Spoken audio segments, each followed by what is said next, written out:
तो वैश्विक स्तर पर छाए बड़े ऊर्जा संकट के बीच आज भारत की जो मजबूत स्थिति है वो देश के नेतृत्व की दूरदर्शिता, सटीक आर्थिक फैसलों की गवाह है। जब अंतर्राष्ट्रीय परिस्थितियां कंट्रोल से बाहर हो रही थी तब भारत में लिए गए नीतिगत निर्णयों ने पूरे देश को एक अभेद्य सुरक्षा कवच दिया। जिस तरह भारत सरकार ने सबसे बड़े आर्थिक झटके का बोझ जनता पर छोड़ने के बजाय खुद उठाया, उसने देश के आर्थिक संप्रभुता और प्रबंधन की ताकत को वैश्विक मंच पर साबित किया। रिपोर्ट देखिए।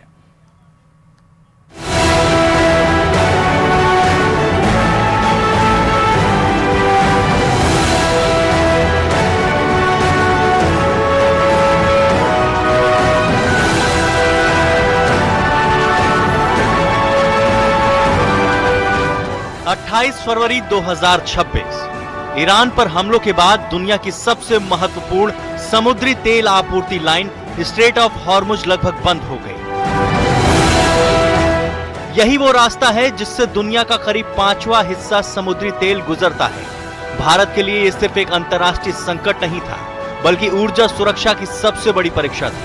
अपनी जरूरत का 90% क्रूड और 60% एलपीजी इंपोर्ट करने के बावजूद भारत इस संकट के आगे डिगा नहीं। मोदी सरकार की दूरदर्शी नीतियों के चलते देश के किसी भी कोने में ना तो तेल की किल्लत हुई और ना ही रसोई गैस की सप्लाई थी।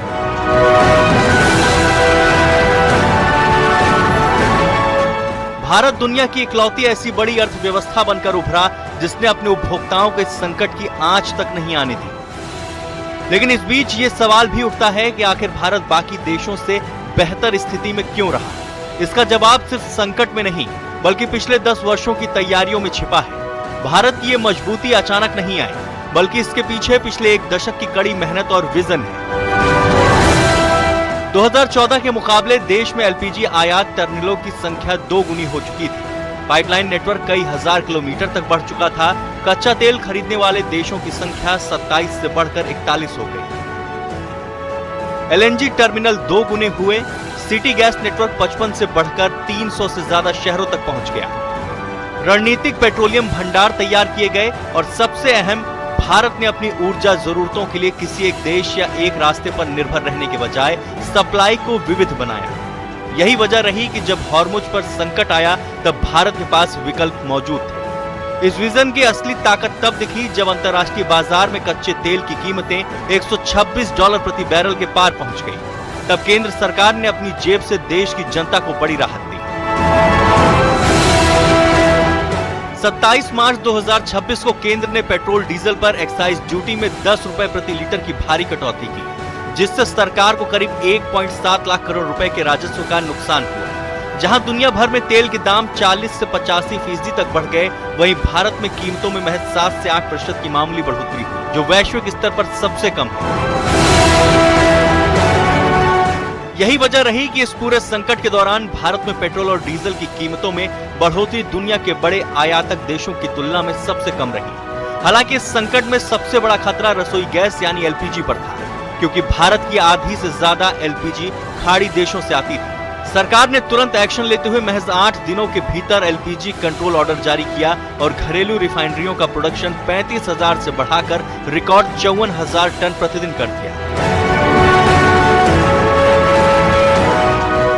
अंतर्राष्ट्रीय स्तर पर सिलेंडर की कीमत 1600 के पार होने के बावजूद सरकार ने उज्ज्वला लाभार्थियों को मात्र 642 रुपए में सिलेंडर देना जारी रखा और इस गैप का पूरा खर्च खुद उठाया। और भारत में मिल रहा सबसे सस्ता सिलेंडर यानी सब्सिडाइज्ड उज्ज्वला योजना वाला सिलेंडर भी बाकी देशों के मुकाबले सस्ता रहा। इन्हीं कदमों की वजह से भारत में ना तो राशनिंग करनी पड़ी, ना आपातकाल जैसी ऊर्जा व्यवस्था लागू करनी पड़ी और ना ही आम नागरिक को लंबी कतारों में खड़ा होना पड़ा। इस पूरी प्रक्रिया के दौरान भारत सरकार की जेब पर वजन पड़ा। आंकड़ों के मुताबिक केंद्र सरकार ने पेट्रोल और डीजल पर एक्साइज ड्यूटी घटाकर करीब 1.7 लाख करोड़ रुपए का राजस्व देश के उपभोक्ताओं के हक में छोड़ दिया। इसके साथ ही ऑयल मार्केटिंग कंपनियों को 30,000 करोड़ रुपए के एलपीजी कंपनसेशन को मंजूरी दी गई, जबकि पिछले पूरे साल की एलपीजी अंडर रिकवरी ही करीब 60,000 करोड़ रुपए की थी। संकट के चरम दौर में तेल कंपनियों का डेली रिटेल अंडर रिकवरी घाटा 1,000 करोड़ रुपए प्रतिदिन तक जा पहुंचा था, जो कि मौजूदा समय में घटकर करीब 650 करोड़ रुपए प्रतिदिन पर आ गया है। वहीं चालू तिमाही में ऑयल मार्केटिंग कंपनियों का कुल अनुमानित नुकसान 1 लाख करोड़ से लेकर 1.2 लाख करोड़ रुपए के बीच दर्ज किया गया है। वैश्विक दबाव के बावजूद देश की मैक्रो इकोनॉमिक स्थिति बेहद मजबूत बनी रही। भारत का विदेशी मुद्रा भंडार 728 बिलियन डॉलर के ऑल टाइम हाई पर पहुंच गया और जीडीपी ग्रोथ भी 7.6% पर बरकरार रही। इस पूरे संकट ने एक बात तो साफ कर दी, ऊर्जा सुरक्षा सिर्फ तेल खरीदने का नाम नहीं है। ये वर्षों की योजना, बुनियादी ढांचे में निवेश, सप्लाई के विविध स्रोत, रणनीतिक भंडारण और समय पर लिए गए फैसलों का परिणाम होती है। शायद यही वजह रही कि जब दुनिया ऊर्जा संकट की आशंका से जूझ रही थी, तब भारत ने इस चुनौती को एक नियंत्रित संकट में बदल कर दिखाया। Bureau report, news 18।